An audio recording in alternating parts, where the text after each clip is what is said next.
Good morning everyone. This is Nirmala Bist and you are watching my channel Nirmala Physics.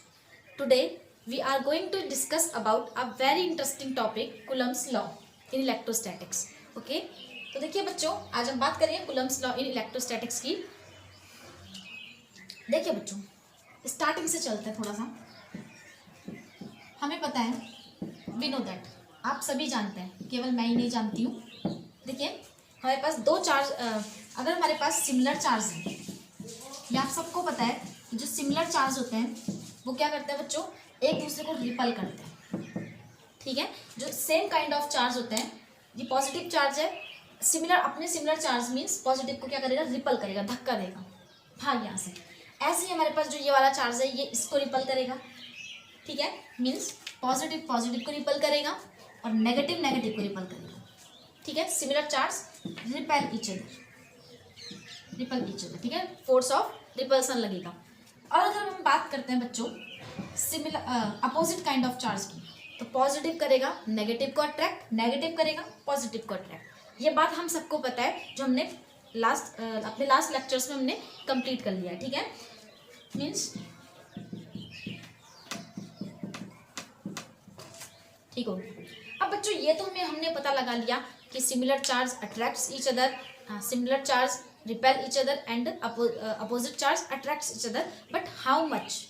ठीक है, जो इनके पीछे फोर्स लग रहा है 5 न्यूटन का रिपल्सन या 5 न्यूटन का अट्रैक्शन, उस ठीक है, वो जो रिपल्सन लग रहा है या अट्रैक्शन लग रहा है उसका मैग्नीट्यूड कितना है, कि वो 5 न्यूटन है, वो 8 न्यूटन है, वो 9 न्यूटन है, वो 10 है, या उससे मोर देन 10 है. Is it clear? ये बात समझ में आई? ठीक है. तो बच्चों हमारे एक साइंटिस्ट थे 1785 में, हमारे एक साइंटिस्ट आए 1785, जिनका नाम था हमारा चार्ल्स कूलम्ब. और उन्हीं के नाम पर हमने ये फोर्स का नाम रखा है कूलम्स लॉ. और जो फोर्स, जिस फोर्स का मैग्नीट्यूड उन्होंने बताया, उन्होंने फोर्स के मैग्नीट्यूड के बारे में बताया कि मैग्नीट्यूड कितना होता है, और उस फोर्स को हम इलेक्ट्रोस्टैटिक फोर्स बोलते हैं, या एक नाम और दिया हमने उन्हें, कूलम्स फोर्स बोल देते हैं. Is it clear? तो मैं आपको समझा देती हूँ थोड़ा सा. अगर हम क्लास 11th की तरफ चलें तो हमने वहाँ पढ़ा था, दो मास होते थे हमारे बच्चों, M1 M2 ऐसा कुछ पढ़ते थे.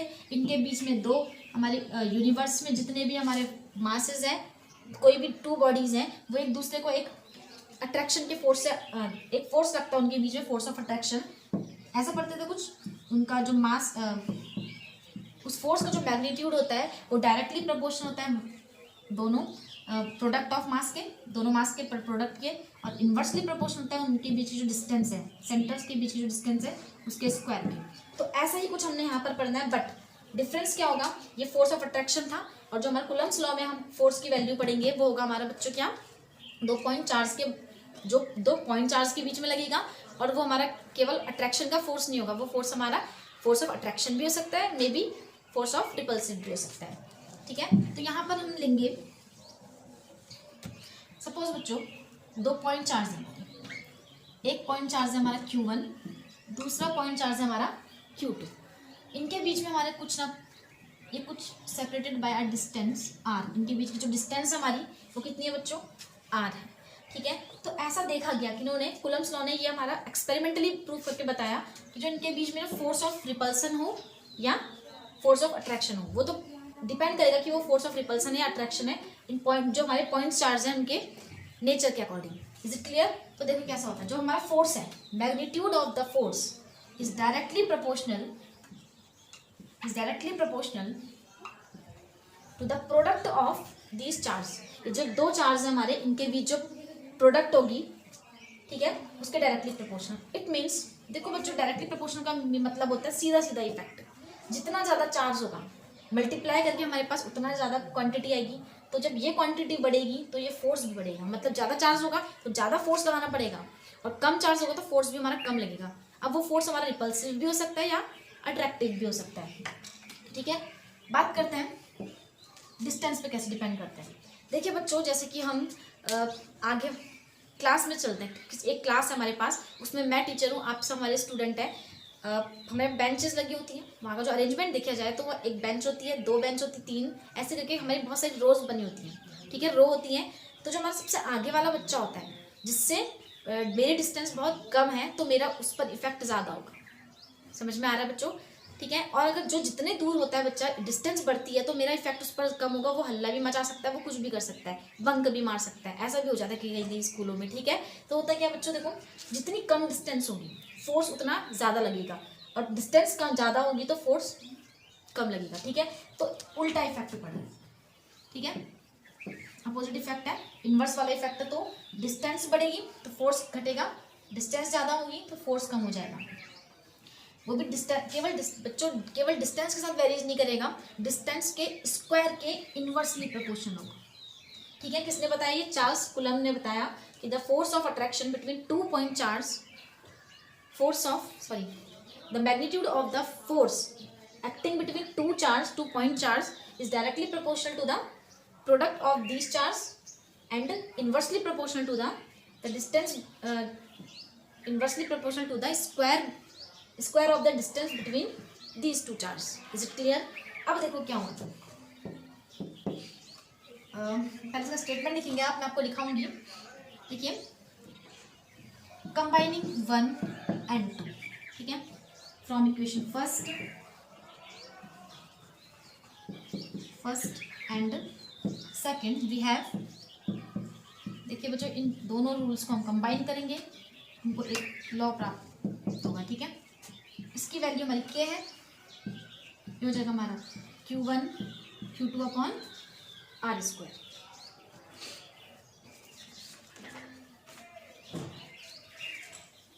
Q1 Q2 upon R square. तो बच्चों यहाँ पर जो हमारा K है ये हमारा एक प्रोपोर्शनलिटी कांस्टेंट है।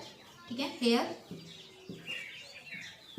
K is a proportionality constant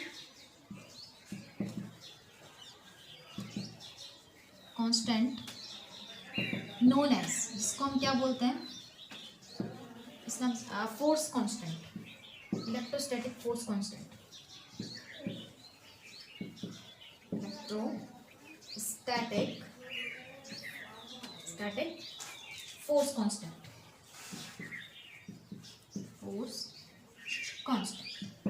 अब इसकी जो वैल्यू है एसआई सिस्टम में, इन एसआई सिस्टम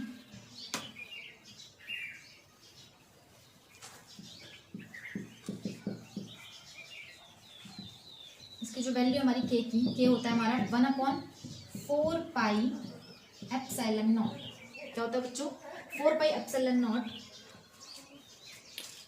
ये है हमारा 4 एप्सिलॉन नॉट। इसकी मैं आपको वैल्यू भी बता देती हूँ।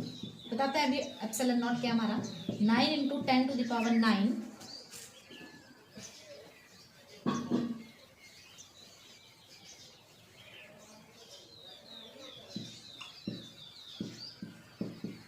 न्यूटन मीटर स्क्वायर पर कूलम स्क्वायर। ठीक है। ये इसकी वैल्यू है। एप्सिलॉन नॉट क्या होता है बच्चों? देखो ये है epsilon, it is only epsilon, it is not लग जाएगा, एप्सिलॉन नॉट। ठीक है। एप्सिलॉन, ठीक है, एप्सिलॉन नॉट। ये होता क्या है बच्चों? एप्सिलॉन नॉट क्या है हमारा? एक permittivity of space, free space. ठीक है। परमिटिविटी ऑफ वैक्यूम की भी कह सकते हो आप। इसकी वैल्यू हम आपको बताते हैं 8.85 लिखेंगे। Here epsilon naught is permittivity of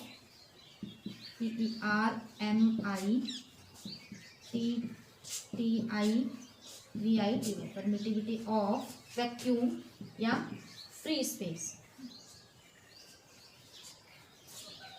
such that its value is, इसकी वैल्यू लिखेंगे आप, नीचे से लिखेंगे बच्चों, आपको दिखेगा नहीं इसलिए मैं इसके साइड पे लिखूंगी। 8.85 × 10⁻⁻12 कूलम स्क्वायर पर न्यूटन पर मीटर स्क्वायर। अलग से लिख देते बच्चों। Epsilon naught equal to 8.85 × 10⁻12 coulomb square पर न्यूटन पर मीटर स्क्वायर। इसे नोट कर लेंगे बच्चों आप। इतना नोट करने के बाद देखिए बच्चों होता क्या, सॉरी यहाँ पर जो हमारी इक्वेशन थी एक, देखिए उसे इक्वेशन फर्स्ट डाल देंगे आप। F इक्वल टू क्या था? यहाँ पर थी जो इक्वेशन मैंने अभी बताई है, Q1 Q2 upon R square के की वैल्यू अगर हम अब देखो बच्चों के की वैल्यू सब्स्टिट्यूट करेंगे यहाँ से, कहाँ से, यहाँ से, तो ये हमारे पास आ जाएगा 1/4 Q1 Q2 upon R²। This is the required expression of Coulomb's law in electrostatics. ठीक है, इसकी जो वैल्यू होगी वो न्यूटन होगी। ठीक है, फोर्स हमारा न्यूटन में होता है, तो ये है हमारा क्या, फोर्स, कूलम्स लॉ या कूलम्स फोर्स। ठीक है बच्चों, अब देखिए ये फोर्स हमारा अट्रैक्टिव भी हो सकता है, पॉजिटिव अट्रैक्टिव भी हो सकता है बच्चों, रिपल्सिव भी हो सकता है, depending upon the nature of charge. कि जो हमारे जो दो चार्जेस हैं Q1 एंड Q2 वो सिमिलर साइन वाले हैं या अपोजिट है। अगर हमारे दोनों चार्ज सिमिलर होंगे तो उनके बीच में जो फोर्स ऑफ अट्रैक्शन F की, ये जो F होगा वो हमारा रिपल्सिव होगा, और अगर हमारे अपोजिट चार्ज के होंगे तो ये कैसा होगा बच्चों, ये अट्रैक्टिव फोर्स होगा। ठीक है, ठीक है, तो मैं आपको थोड़ा सा केस बता देती हूँ उसका, एक छोटा सा, इसको आप नोट कर लीजिए।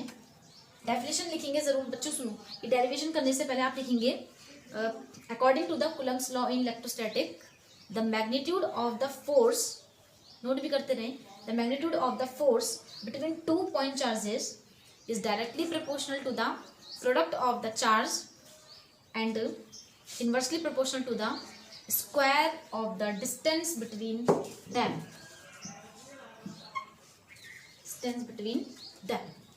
and this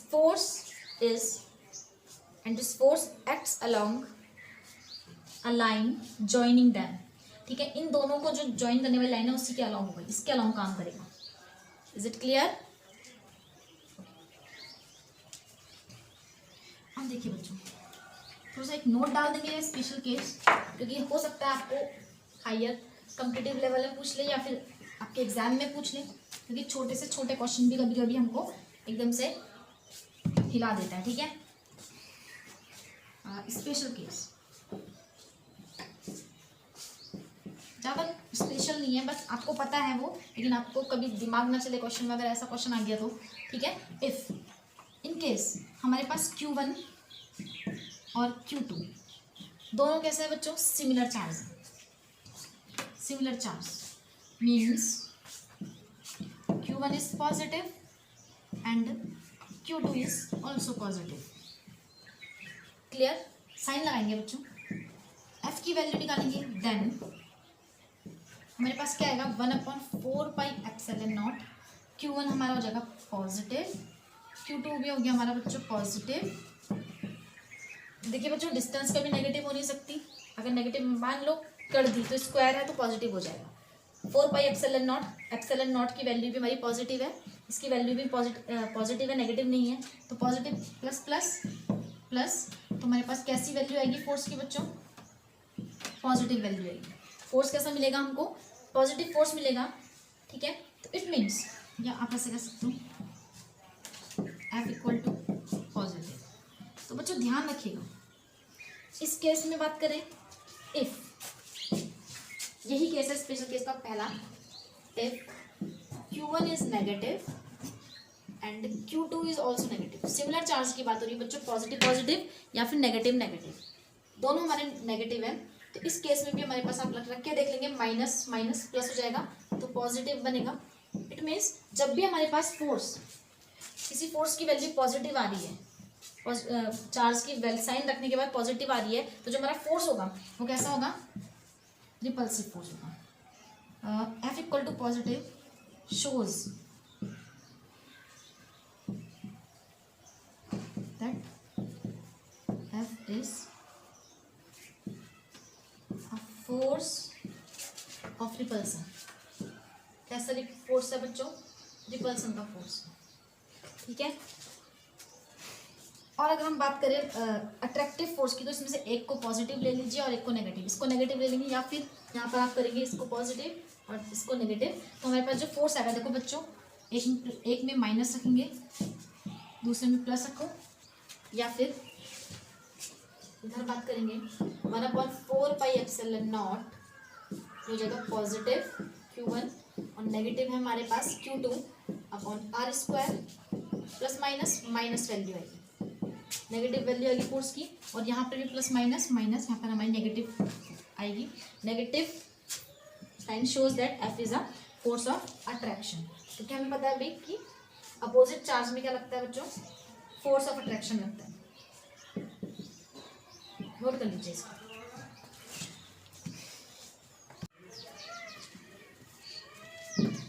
क्या है बच्चों,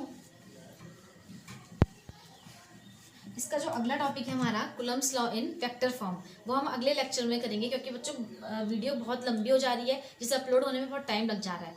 ठीक है, okay, thank you so much. Next lecture में मिलेंगे with coulomb's law in vector form.